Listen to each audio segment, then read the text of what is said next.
Alrighty, class. My name is Dylan Hall, and the focus of my report was the mental health crisis and response in Florida. So this report evaluates stewardship with regards to the mental health crisis and response in Florida. Mental health access in Florida remains a significant challenge for many Floridians, resulting in the current crisis that sees many Floridians both without proper care and an overwhelming response system at the state and local level. So I looked at this crisis, and we'll talk about later on, through both the political frame as well as through the social frame and how it impacts communities at large and the actions that policymakers have made that have exacerbated the problem that we see today, as well as looked at some different ways that these issues could be solved with recommendations for future action.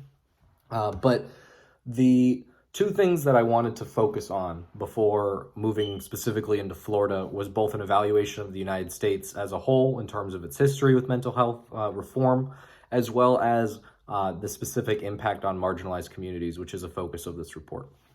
So the U.S. as a whole has a long history of addressing mental care. Specifically, for over a century, they funded what was effectively state-run asylums. But in the 50s and 60s, we saw the government begin to phase those asylums out after numerous government and news reports came out exposing inhumane treatment, poor management, etc. But the issue was that the government was not funding enough state-run, more mental health facilities, kind of what we see in the modern day. They tried to do more funding through the Mental Health Systems Act under Jimmy Carter, and then a couple months later, Ronald Reagan repealed that act, which since then has led to an increased underfunding of the mental health facilities across the country at a federal level, as well as the halted construction of over 1,000 that were planned at the time back in the 70s. But now kind of moving into the marginalized communities area, what I want to talk about, not so much the direct impact on marginalized communities in Florida, will be later in the report, but specifically on this more national level, the issue and societal level that exists, that we know this crisis has a disproportionate impact on treatment for marginalized communities. A lot of this has come through the kind of existing apparatus of mental health care, traditionally discriminating against marginalized communities. A prominent example of this was in the 1968 article in a psychiatric journal that was very well respected at the time, that it was apparently common knowledge and fair to associate schizophrenia with anti-whiteness in African-American men, and just ways of turning mental care against marginalized communities have played a very key role in the distrust that currently exists, as well as lack of access to treatment within those communities.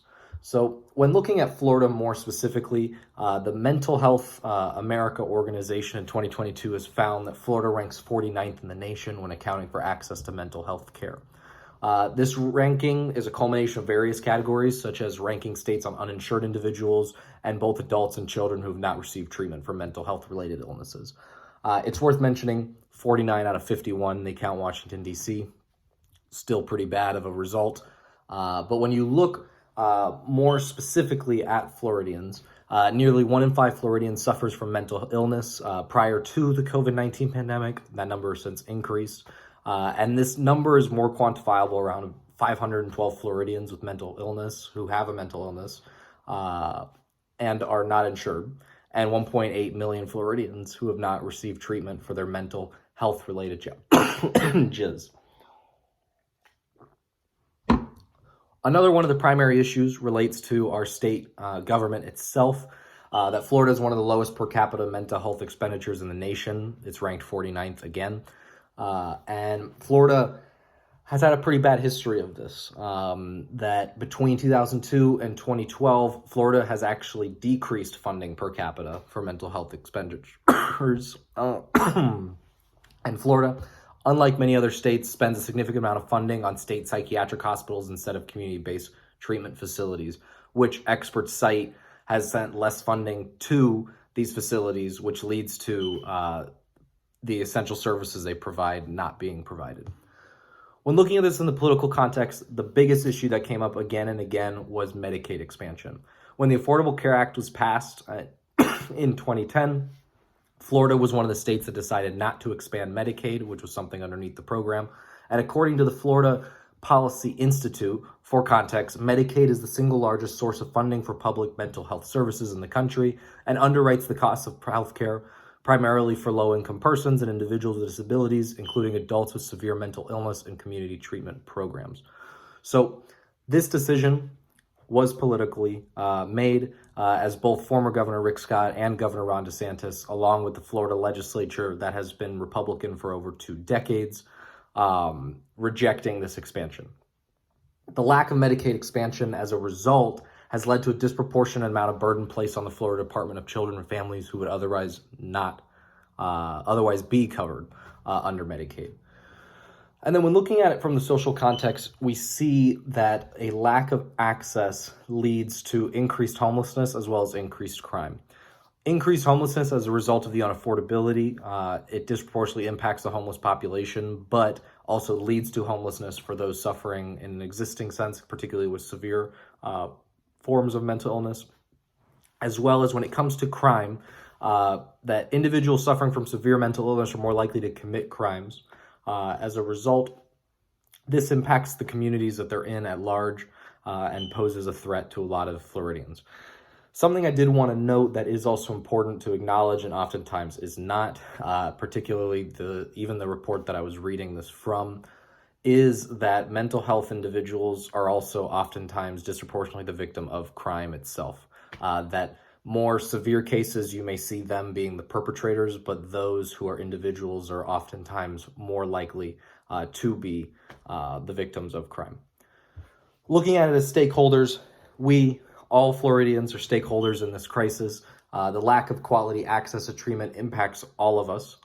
When broken down more specifically, Florida ranks 45th in the nation for youth receiving treatment, according to the Access to Care data in 2022. That youth in Florida are disproportionately at risk of being impacted as a result of this. And the other group is marginalized communities. Nearly 1 in 4 Floridians are currently on Medicaid recipients. And because Medicaid is unable to meet the demand as a result of the lack of expansion, Black Floridians are more vulnerable. Between 2008 and 2012, only 52% of Hispanic men and 48% of African-American men suffering from mental illness received treatment, compared to 62% of white Americans. The state government is also a stakeholder, as any policy change would involve agencies like the Department of Children and Families, and that state funding for both state hospitals and community mental health facilities play a decisive role in this crisis. When looking at it from a policy recommendation, the biggest thing would be expanding Medicaid within the state of Florida, that this would increase the number of insured Floridians. Another area is shifting the funding from state-funded hospitals towards community-based services. And then the last recommendation would be federal, state, and local governments working to increase access for marginalized communities.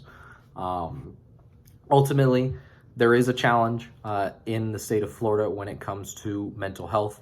How we address it is going to be extremely important for the future. But two areas that I want to focus on when it comes to weaknesses can be found in the lack of information regarding the impact that the mental health crisis plays on private insurance and how private insurance impacts the crisis as a result. And then the other area would be a lack of information regarding incarcerated Floridians and how their access to treatment is impacted, because they are actually a group, at least at a nationwide level, more susceptible to this. But yeah, that's kind of my report, and thank you for listening.